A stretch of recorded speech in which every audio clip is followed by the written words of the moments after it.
With this video, let's begin talking about .edu backlinks. These are backlinks from universities and colleges and institutions like that. This issue is complex because earlier, the idea that SEO marketers had was that these are very, very high domain authority websites and links from them are extra valuable. And back in the early days of SEO, that was correct. But a lot of time has passed and things became complicated because there's a big difference. Let's say you go to Harvard as a student, you can have a student website. That student website on the Harvard URL, that little subdomain, it's not really great, right? You might have like 1 or 2 pages there, but it's not like that subdomain is so strong and authoritative in Google. Whereas if you're a professor at Harvard, or if you're a department at Harvard, yeah, of course, that's way more authoritative, right? So that's what you should be careful of, that you can get a lot of very different links from EDU sites. And so what I'm showing you is this article that lists 2 exchanges with John Mueller. You can find him on Twitter at JohnMU.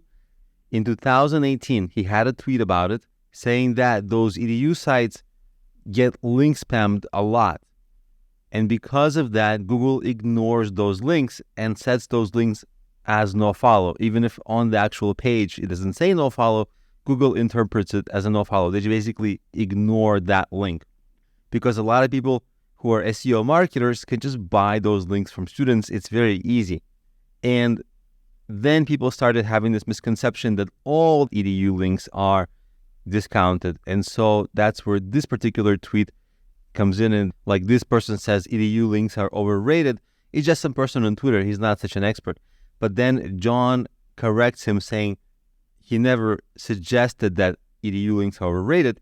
It's just that you and I, we have to interpret this correctly in that .edu links from universities and from professor pages and department pages and other trustworthy parts of those websites are very valuable.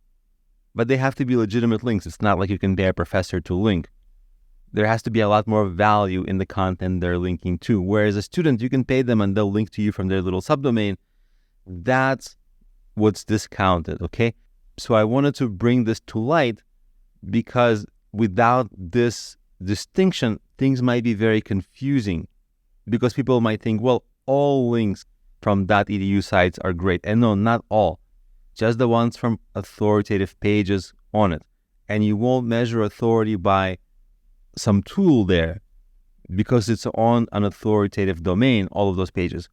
But the authority has to come from, like, who is the person who owns that subdomain? Is it an instructor? Is it a professor? Is it a department? Is it something else that's trustworthy?